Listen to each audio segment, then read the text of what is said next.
Assalamu alaikum, dear students. Today we are going to do unit number 9, The White Lamb. This has been written by Siro Khanzandia. Let me just tell you a little bit about the author. Siro Khanzandia was born in 1915 to the family of a plowman in the town of Gores, Armenia. Upon his graduation from the pedagogical college, Khanzandia worked as a school teacher. At the age of 18, he voluntarily joined the Red Army and participated in the Second World War, rising to the rank of the commander of a mortar company. His personal combat experience and ability to derive general conclusions helped him to create the Battle Diary. 3 years, 291 days.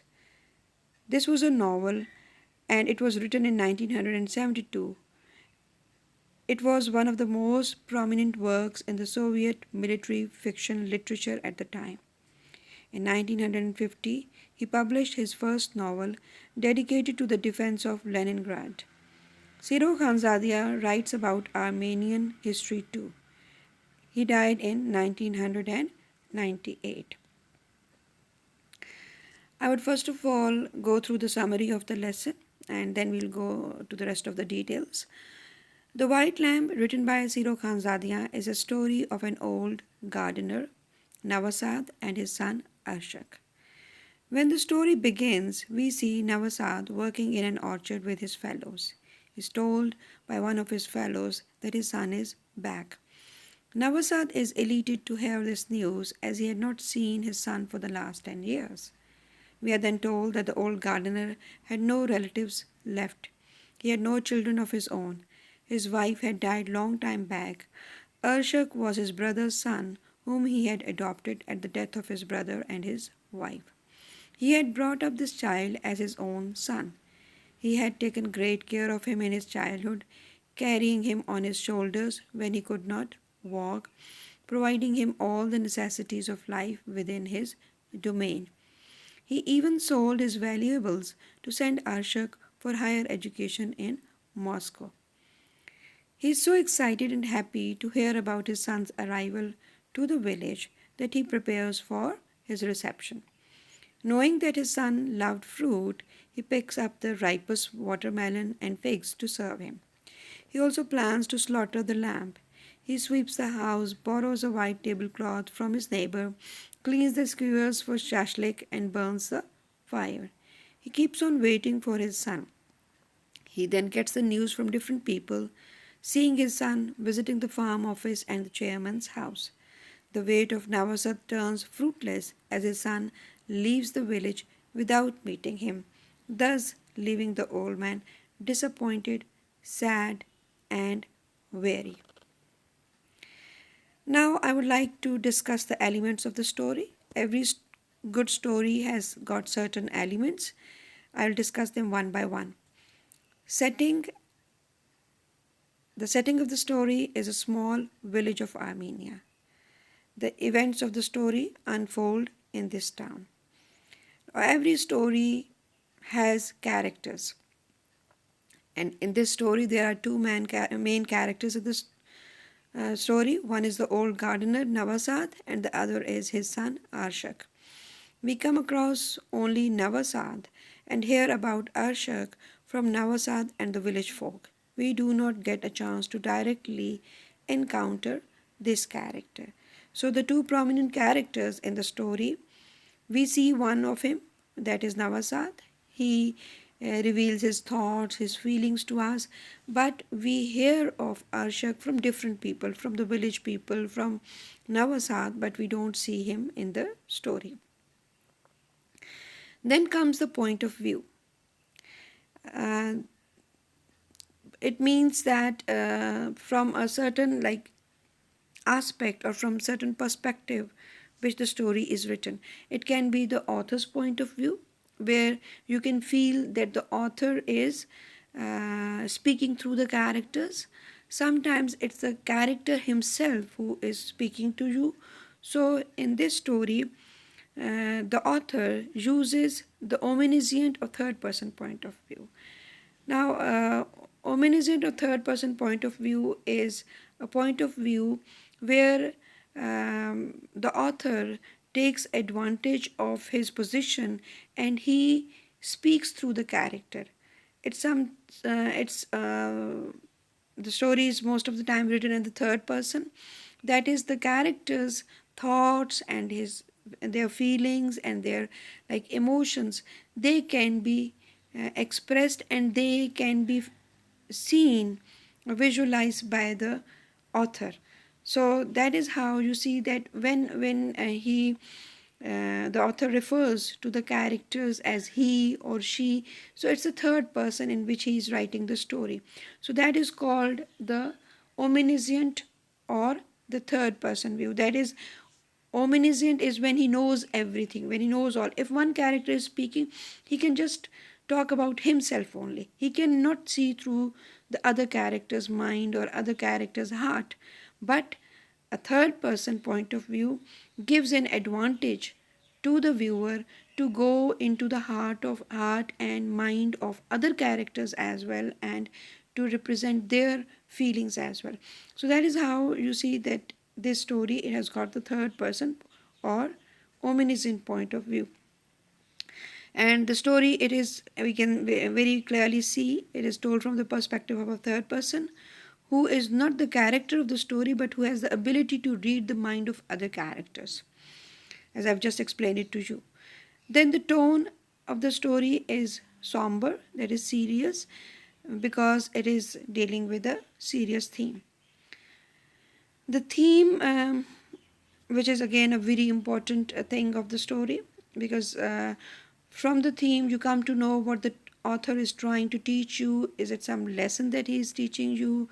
Is he like throwing light on some important aspect of life? So in this story, we see that there is a theme also. It deals with the sacrifice of the parents and thanklessness of children. It is a very relevant and universal theme. Such kind of examples are not present only worldwide but in our culture too, where children behave insensitively towards their parents. Then a story, if it has to be interesting, if it has to captivate the interest of the reader, it should have conflict as well. And the conflict, it means the struggle between opposite forces. It is of two types, external and internal conflict. And external conflict, it is between two opposite forces. It can be between two armed forces, it can be between two forces of good and evil. Whereas internal conflict is in the mind of a character, between his two opposing ideas, two opposing thoughts. In the case of this story, external conflict is between two generations, old and young. The old generation is represented by Navasad and the young generation is represented by Ashok. And we see Navasad yearning to meet his son, and his son, though, visits the town but does not show up to his father. It is also a conflict between the ideals of two generations. One generation is all giving, is all sacrificing, is all loving. That is the old generation. And the young generation, which is shown here to be opportunist, getting everything but not returning anything in back. So the internal conflict is in the mind of Navasad. He so desperately wants to meet his son but does not go to meet him. His dignity and self-respect does not allow him to go and meet his son. He thinks that his son should come and see him. Now we would discuss the plot. And plot is basically, or in a simple words, it is a sequence of events in a story. That is, every story has a line of action and it follows a certain kind of a sequence.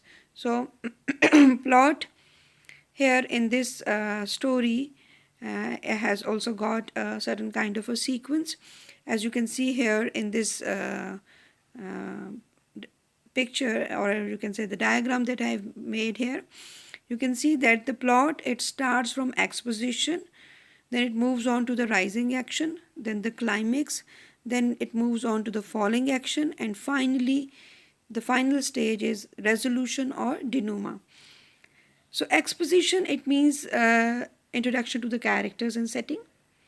So in this story also we are introduced to the characters of Navasad and Arshak and the village at the beginning. Then we come to the rising action.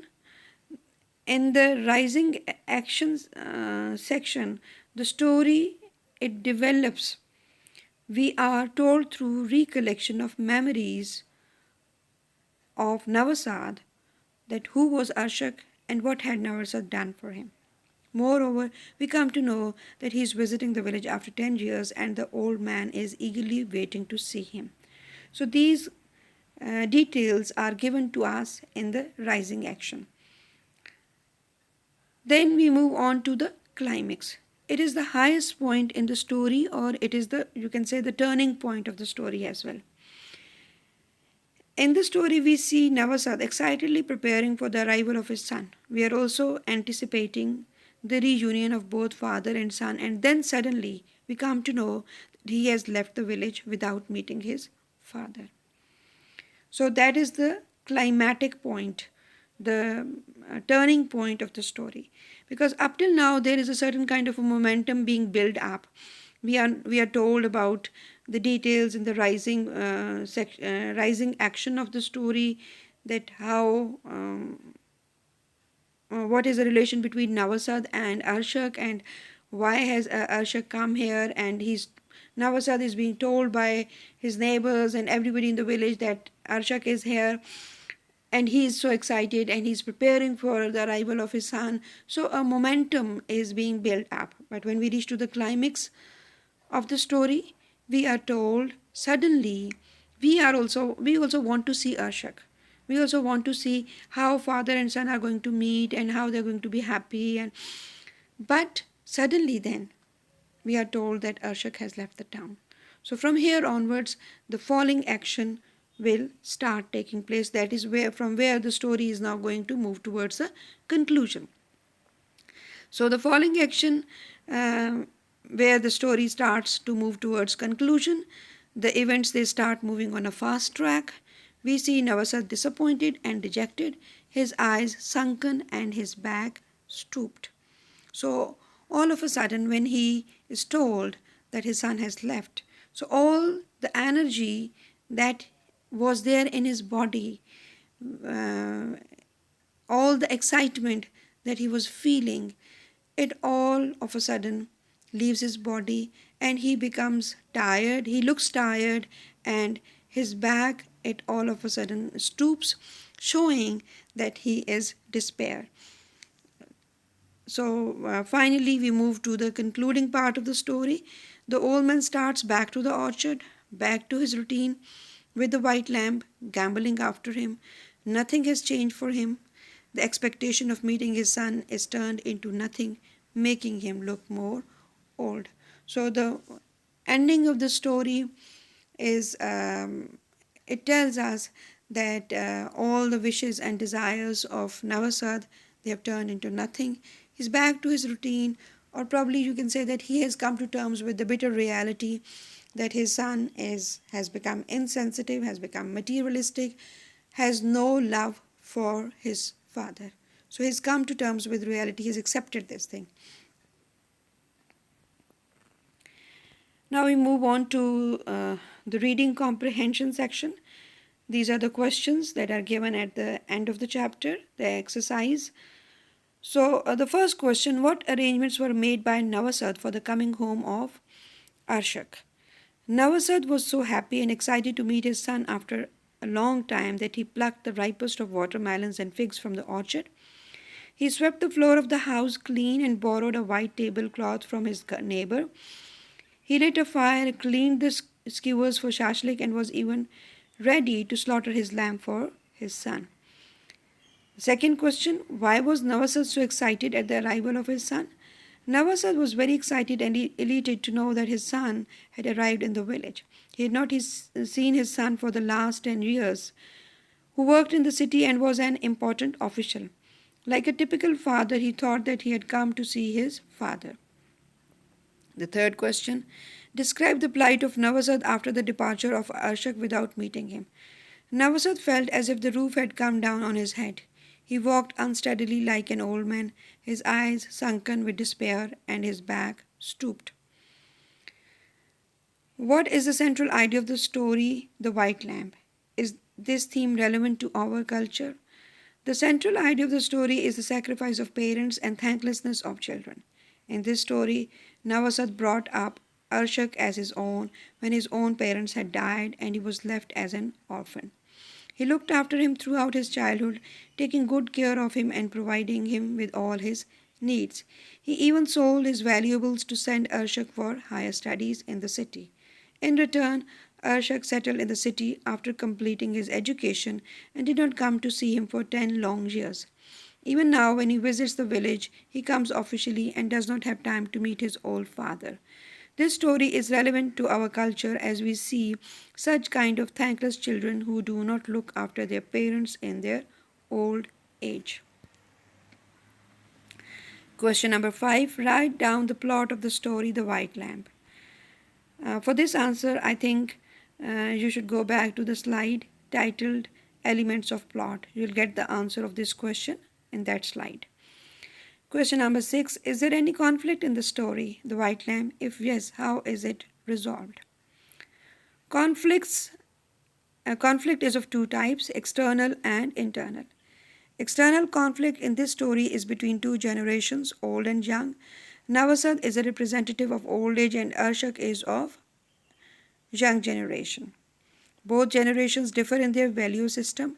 Navasad has sacrificed his youth and valuables to bring up Arshak, whereas Arshak leaves the old man to himself. We see the conflicting ideas and value system between these two generations. The internal conflict takes place between the opposing thoughts that come in the mind of Navasad. Navasad's heart yearns to meet Arshak when he comes to know about his arrival in the village. He prepares his house, gets the favorite fruit for his son to welcome him. At one instant, his heart pushes him to go and find him, but then his mind tells him, why should I go begging to him? I am older than he is. He should come to me. Thus, his mind conquers his heart and he does not go to see his son. How would you resolve the conflict if you were the author of this story? It is an open-ended question where everybody is free to give his opinion. But if I were the author, I would have reconciled the old man and the young boy by making the boy realize his mistake. Question number 8. Compare and contrast the characters of Navasad and Arshak. Navasad is an old gardener and is the father of Arshak. Arshak is a young man working as a government official in the city of Moscow. The gardener is a humble man who has sacrificed his youth to nurture Arshak at the death of his parents. Both father and son have one thing in common: both are hardworking. Navasad works hard to bring up his child, and Arshak works hard to achieve his goal of rising high in the society. Navasad loves the young boy with his heart and soul. This is evident from the excitement that he shows when he finds out that Arshak is in town, whereas Arshak does not reciprocate the same kind of feelings for the old man. He comes after 10 years but does not have time to come and meet his old father. Navasad does not bother about material things, and for him human relationships are more important. In contrast to him, for Arshak, worldly gains and position is more important than anything else. Moreover, Navasad is a very sensitive soul, and as compared to him, Arshak is very insensitive. Question number 9. How sharper than a serpent's tooth is to have thankless child? Critically evaluate this statement. These lines are from Shakespeare's play King Lear. It means that a thankless child is more dangerous than a serpent. This quotation is the main theme of this story. We see that Arshak's sting is like a serpent to his father. The thanklessness and ingratitude of Arshak towards his father leaves him in despair, and his back stoops and his eyes sink, symbolically showing that he has grown more in years due to the inconsiderate and insensitive attitude of his son. So that is as far as the question answers are concerned, and the detailed explanation of this unit number 9, keeping in mind the elements of the story and the elements of plot. So I hope that you have understood this unit. Thank you.